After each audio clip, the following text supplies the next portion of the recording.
Hi there, I'm Michael Burns. I'm the congregational teacher in the Dallas Fort Worth Church. And it's my pleasure to be able to talk to you today a little bit about child centered versus community centered focus in our churches and in our families. Now, there's a temptation here as we begin and talk about this to go into a deep sociological dive about how our culture got here versus other cultural approaches.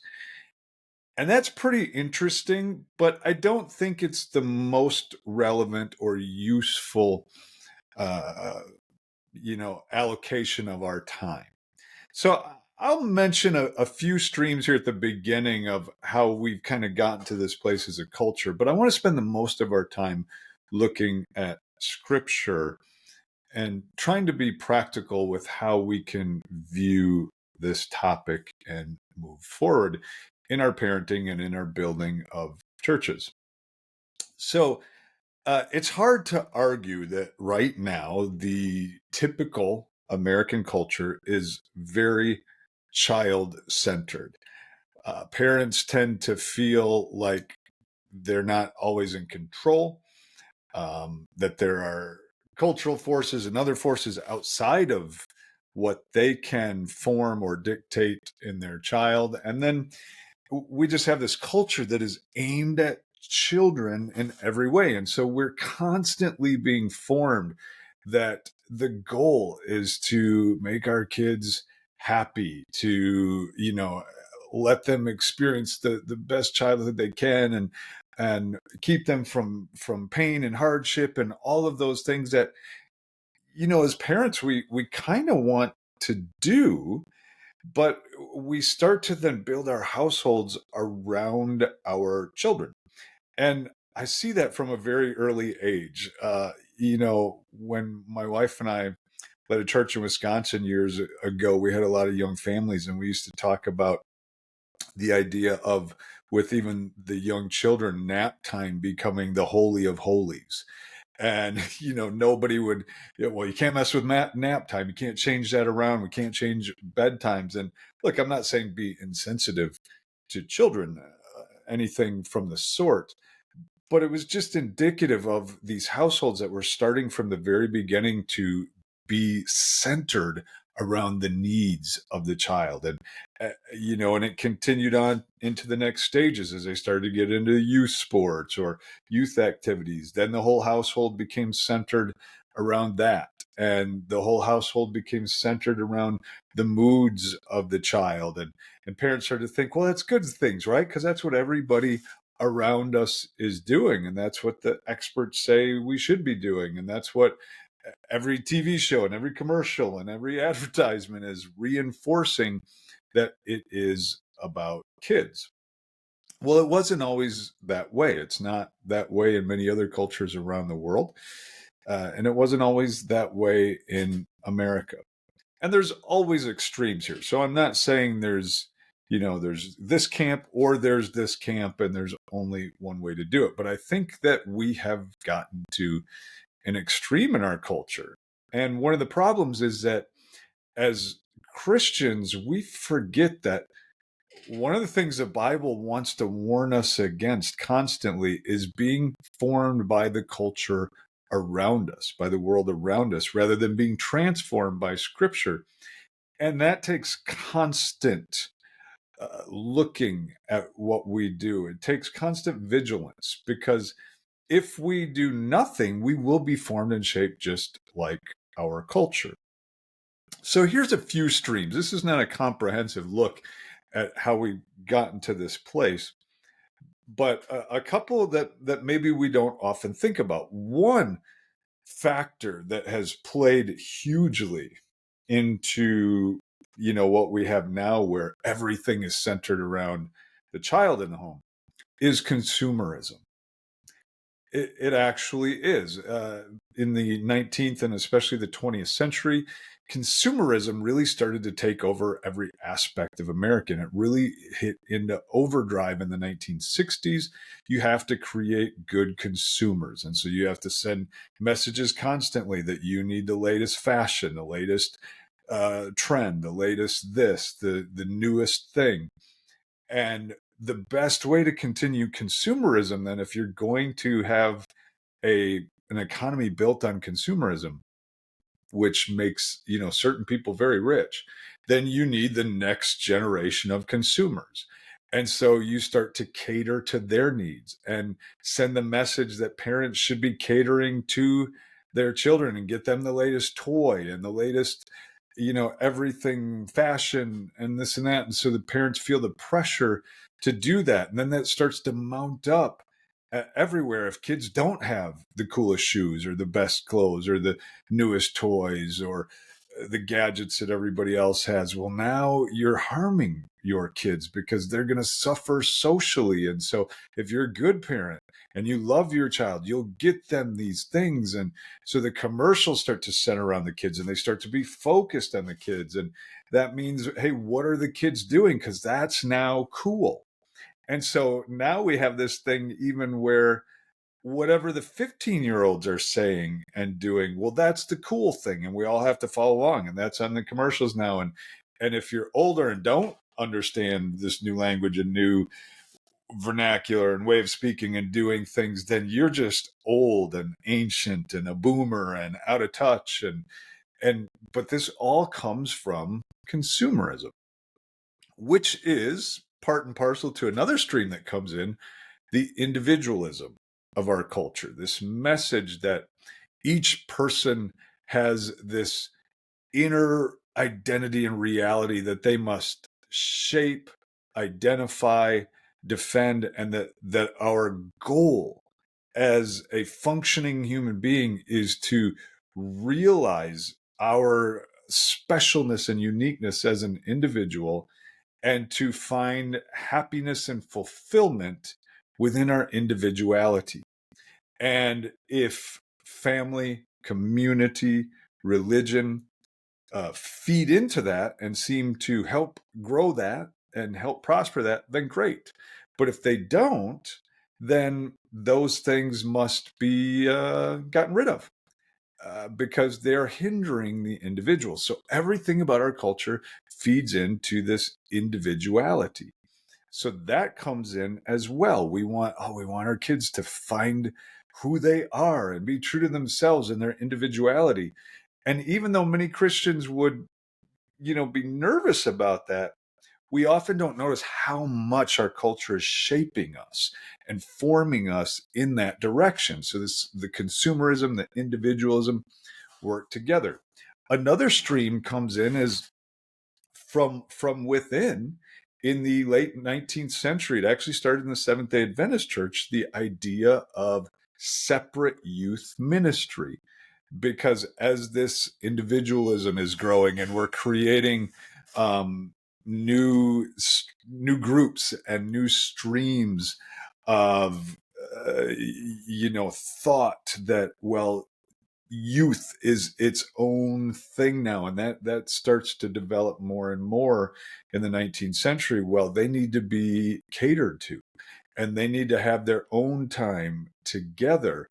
And there was certainly some benefits to it. Now, some people miss the fact that when you take a bunch of immature, uh, both socially and spiritually, people and group them all together, that's not always the best way. In fact, that's not really what we see in the Bible. But it was coupling with the growing consumerism, the growing individualism, and it seemed like a great thing. It was modeling after some of the schools, and so we'll have our own youth ministries, and this just feeds more into this idea that childhood and kids, that they have to be the center and taken care of. So now it's not just happening in the home, it's happening in the church as well, and we start hiring professionals and training professionals to lead these ministries and grow them and that kind of thing. Another stream that you may never have thought of, and this is kind of a crazy one, but it's central heating. It's invented in 1919. You go, come on, Michael, what in the name of anything does central heating have to do with this? Well, before central heating, you tended to have everybody would huddle together in one room, the one warm room that had the stove or the fireplace in it, the wood burning stove or whatever. And so now with central heating, it changes architecture. It changes the way public buildings are made. It changes the way homes are made. Now all the private rooms aren't just for the rich. Everybody can have a home where everybody has a private room in their own space, and so this feeds into this individuality. It creates a new sense of privacy, of child autonomy, rather than we're together as a unit, working together as a family. We're now spending more and more time away from each other because of central heating, and as well the other societal factors and cultural factors coming in. And so this all in a very complex web starts to weave together, and we result in this society where the kid is king.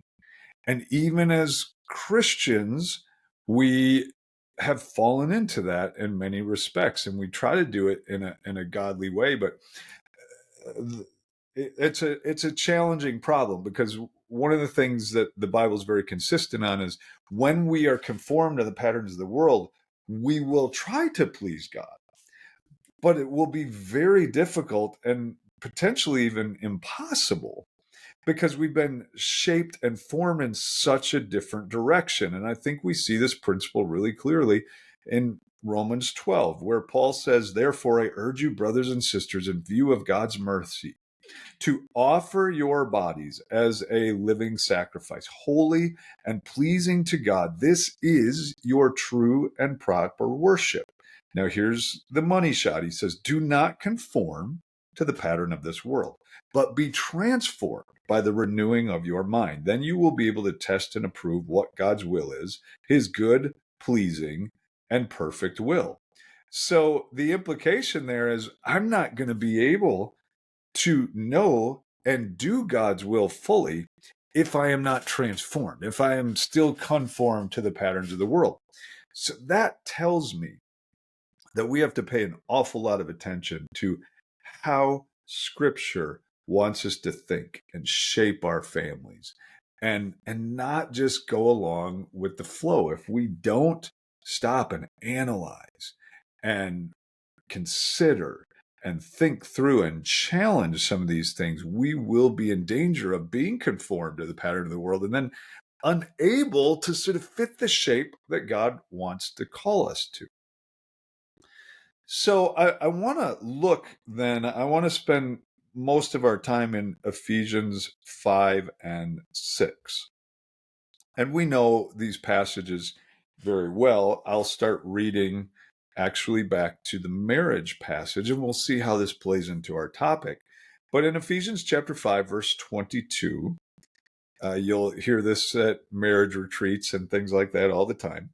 "Wives, submit yourselves to your own husbands as you do to the Lord.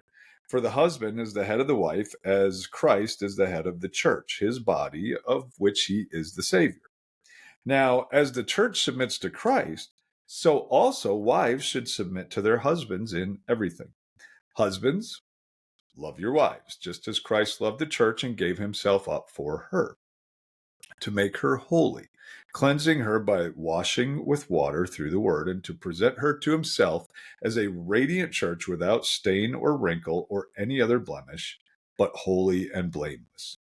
In this same way, husbands ought to love their wives as their own bodies. He who loves his wife loves himself.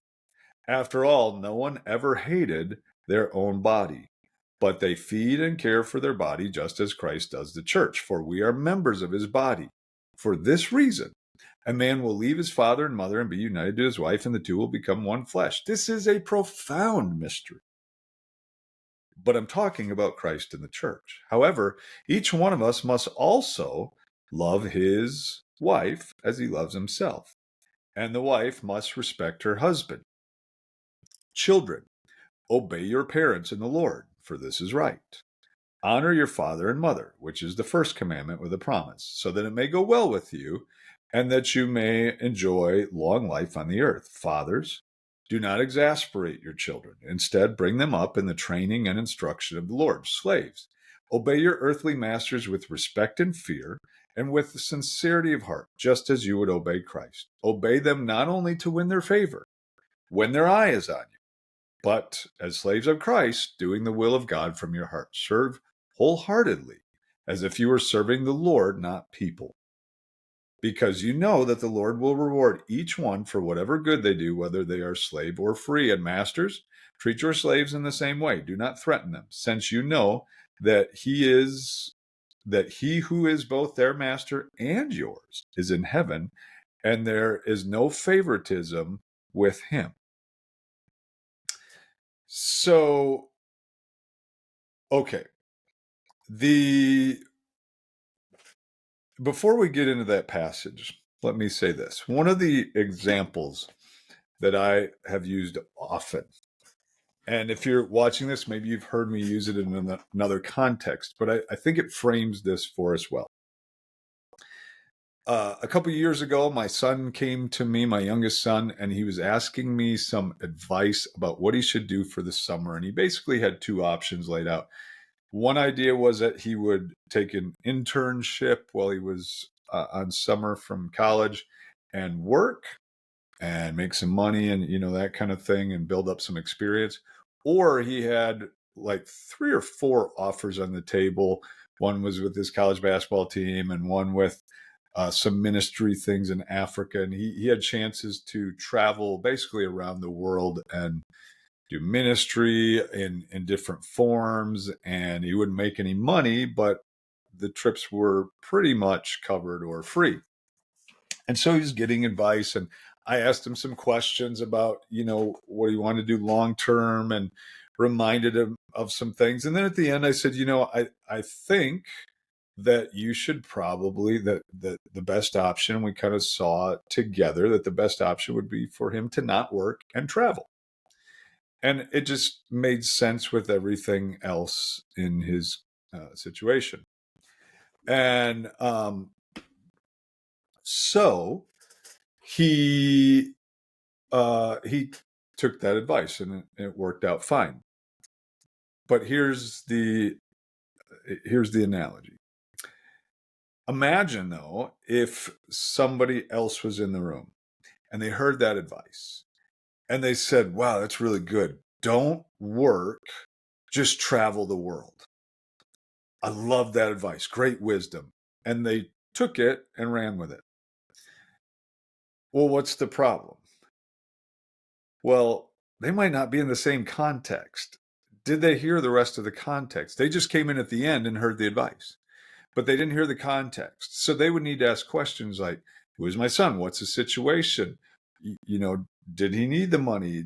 Maybe he has parents who will help him out. He has a full scholarship in college, so he didn't need money for that. All of those factors go in. They would need to actually dig in and find out what kind of questions were we asking? What was the point of what we were doing? What was the wisdom being shared? And then they could take the wisdom and apply it to their own situation. In the first scenario, they just run with it. That's using the words, but not the wisdom. In the second scenario, where they're paying attention to the context, now they're listening to the wisdom of the situation. We can do the same thing with Scripture. And so it's difficult when we jump in to a passage like this one in Ephesians, and we don't know some of the context, because we're in danger of taking the words, not the wisdom, and applying it to ourselves in a context that doesn't make a whole lot of sense, right? And so we've got to make sure that we understand the context. So let me back up and give that a little bit here. This passage is in Ephesians, is what's known in the term we use now for it is household codes. And they were actually a very common technique in Roman writing. And the way Romans used these passages was very specific. Rome believed that they had the best culture, the best system for the world ever in the world, and that the world would benefit by following the Roman way and understanding the Roman way. And so they were very interested in explaining the Roman way. And they felt like the easiest way to do that was to break down the Roman system into the smallest political and social unit that they knew, which was the household. And for them, households were economic units, political units, social units, all of that. So they would describe the perfect household as it ran, not necessarily saying this is what every household looks like or this is advice on what every household must look like, but it was kind of the ideal to embody their system. In other words, this is what Roman people look like, the Roman culture. This is what a Rome-shaped people will look like. And so that's how they use this. And in these codes, they would describe the hierarchy, the top on down. Now, the top of a Roman household was what was called the pater familia, the head of the household, the man. Usually, in some rare occasions, if a husband died or whatever, the woman could take up the role of the pater familia, but that was not the norm. So the norm in these relationships, and they would break it down into three relationships: the pater familia with the wife, the children, and slaves, because that was very common in the Roman culture. And so again, it's a cultural vehicle to describe what kind of people they were and thought that everyone else should be. And in these three relationships, there were expectations in the hierarchy. In these household codes, only the pater familia was addressed, and he was always addressed by describing the rights and the assumptions and the freedoms that he had to run the hierarchy the correct way. And so the relationship between the husband and wife was typically described as unequal social classes. That was a big deal in Roman culture. You paid attention to who was higher than you socially, and you should treat them with a certain amount of deference and all of that. And so the husband was a social superior. The wife was the weaker partner socially. She should act like a lower status person and very honored to be in the presence of her husband, the higher status person. And so that's how their relationship should work, one of hierarchy. The father was at the center. Then the parent or the father-child relationship should operate as a monarch, king, emperor, and subject. The children should be treated like subjects, and they should respond to the father as king. What he says goes. There's no question. He gives orders. You do it.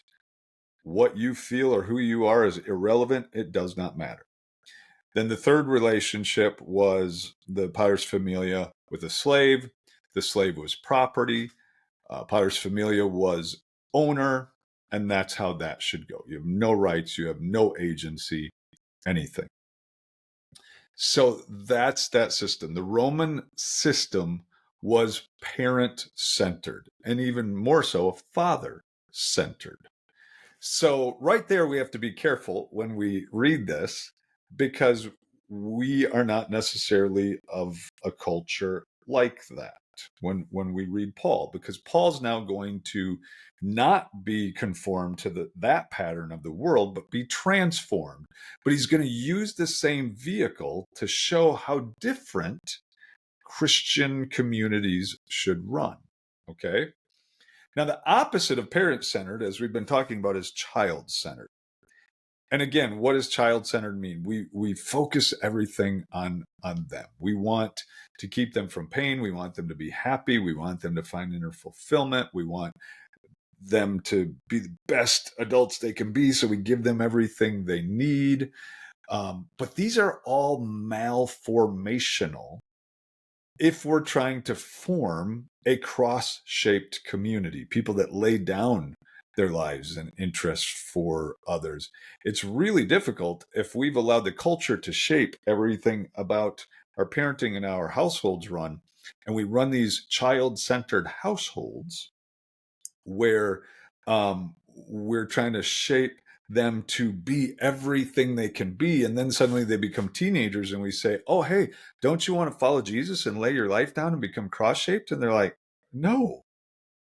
In many cases, they're like, no, why would I want to do that? We've been shaping them and allowing them to be shaped in another direction. So these are malformational. And oftentimes the underlying assumption in a lot of these things too is our children are fragile. We don't want them to get hurt. We don't want them to suffer pain or have hardship or have to deal with challenging circumstances. We want to keep them from all of that. And we've become hyper aware of that in our culture too. We don't want anybody to yell at our child. We don't want them to have a bad situation that they have to get out of. None of that. But that's also malformational, because the reality is children are not fragile. They're actually anti-fragile. Anti-fragile is something like, let's say, a muscle. You don't get the full value out of a muscle until you've stretched it and put it under stress and pain and broken it down a little bit so that it can build up stronger and stronger.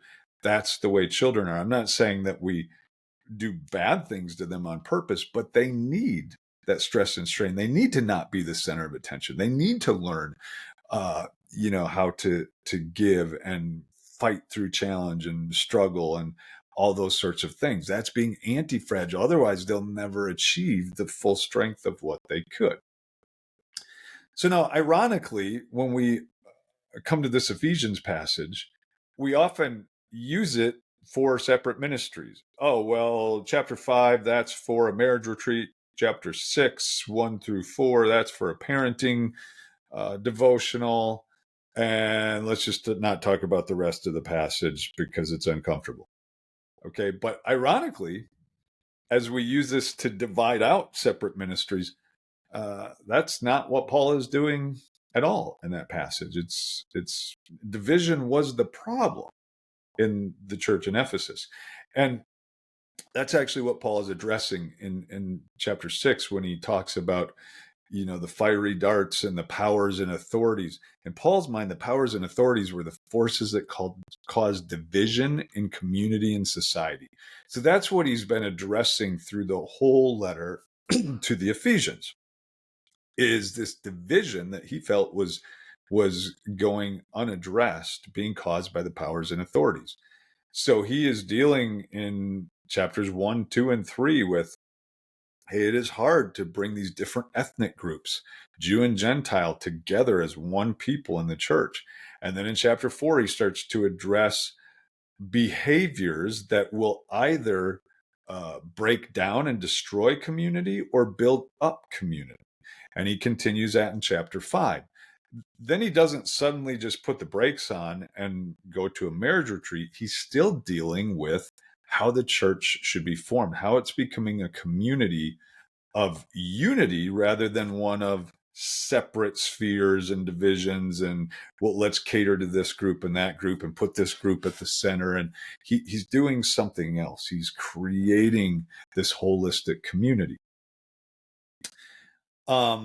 So what is he saying? Well, let's go back to chapter 5, and it actually starts out. Now, we could even start earlier than this, but I'll start in verse 21. And this is the nuclear bomb of this passage, because he says, here's what kind of people we are. That's the signal he's sending by using a household code. Submit to one another out of reverence for Christ. Boom. This is so countercultural right there. The household codes, Roman society, their values were all about hierarchy, with the paterfamilias at the top. And the point was, this is how Roman culture works. Wins, spreads. Caesar's at the top. The most important people are at the top and on down. You can see it in our households. This is what makes things run. And Paul says we're not that kind of people. That's not how we're going to form. We are a submitting to one another kind of people. That is revolutionary. Then he does something else revolutionary. The first word of verse 22, wives. He's done something that just was not done in the household codes. He addressed the social inferior. That's just not done. It's just not done. So he is subverting and saying we're a very different kind of people. So, but what kind of people? A submitting to one another kind of people. So he's given agency now to the social inferior wives, addressing them and addressing them first, and saying, submit yourselves to your own husbands as to the Lord.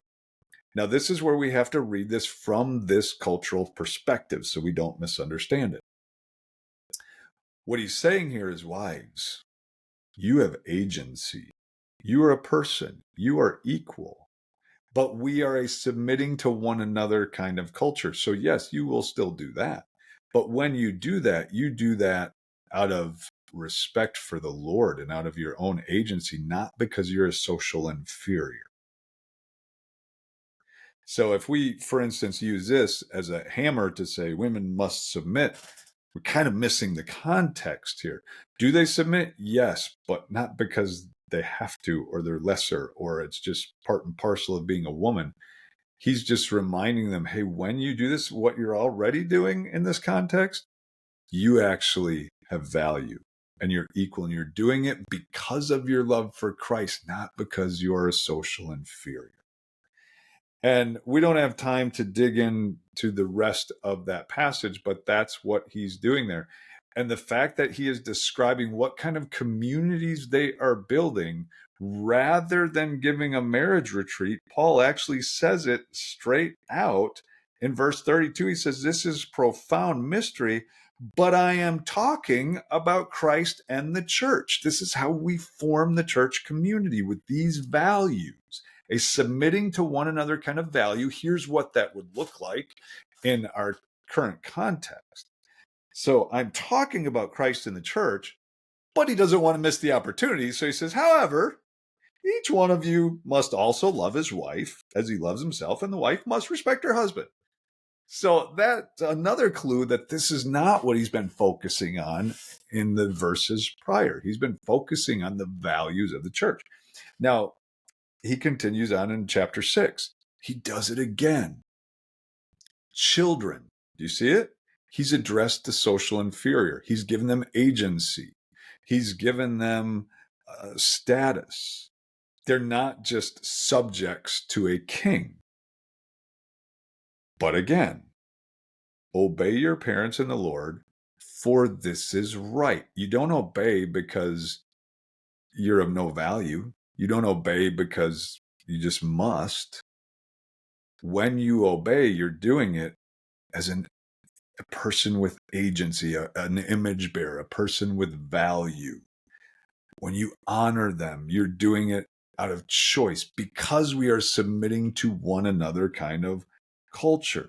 Now, does submitting to one another mean the parents just let the kids go and do whatever? No, that would be the child-centered approach. So he's not advocating for this parent as king approach, the parent-centered approach, or the child-centered approach. He is laying out a new creation, image-bearing community. And notice when he does address the social superior in their cultural context, the husband or the father, it is to give responsibilities to them, not to lay out their freedoms and rights. Fathers, do not exasperate your children. Instead, bring them up in the training and instruction of the Lord. So the parents still have this role. They are the shapers and the formers. teaching them to be submissive. So in other words, you don't just, well, I just want to show my children Jesus, and so I'm going to submit to them and cater to them and, be a servant to them, and as Jesus would. It's because that doesn't show them Jesus. That shows them, oh, I'm the king here, right? So there has to be this, and sometimes a difficult balance of how do I balance being submitting to one another role with my children, but also teaching them to be submissive, training them in this. It can't just come from serving them all the time and hoping they get the memo. But they're always being formed. All formation is spiritual formation. So think through what you're doing. Yeah, it takes a lot of thought. But in the end, it's a much better investment than trying to put this child at the center where they don't belong and then calling them to the life of Christ, which will seem very unnecessary and unappealing. We could say the same thing about the next passage. He addresses slaves as a social inferior and lays out this idea. We don't have the time to go into all of that, but it's the same concept. So Paul is upending these imbalances that he sees in the Roman culture. That is what he is doing. Now, I'm not saying we can't ever have special events for kids or, evening focused on the kids or to do fun things for kids. I'm not saying that. But I'm saying what we are trying to form, what Paul is trying to form here, is a community where we didn't divide out. We didn't follow the divisions of the world. We didn't say, hey, let's have single people over here and youth over here and this over here. And I'm not arguing against ministries or any of that, but I'm saying, does that feed into the kind of people that we are trying to create? And so we can have these households where we haven't thought it through. We've followed the patterns of the world and they become very child-centered and malformational rather than community-centered, where we're teaching our children to be part of this submitting to one another type of situation, but we're remembering that we're constantly forming them into that yes, they have to see it modeled, but they also have to be taught how to do it, how to respect and honor parents, and understand that you're choosing this, but also we're going to train you in this. So there's a balance there as well. But I think that's such a key, and I want to end with that idea. There's a lot more we could say here, but that idea that all formation is spiritual formation. If we are not training and forming our children and creating our households so that the center is the community, a submitting to one another type of community, and what that looks like, just thinking through training my child, they will be formed by the culture around them. And that is spiritual formation. It's just spiritual formation in the other direction. So thinking through those things and taking a passage like this from Paul and saying, now, how do we apply this to our situation, to our culture? What is the wisdom here? Because it will look different than it did for them, right? They were very parent-centered. So when Paul uses language and examples, he's calling them out of a parent as king type approach to the community-centered approach. We, however, are on the opposite end. We tend to be on a child-centered cultural approach. And so we have to pull out that side of it and see the wisdom and how it would apply there. And that's the work that we have to put in. So I appreciate your time. I hope this was helpful, and please continue to study out the passages that we looked at and see how this can help you in your goal to create a community-centered family.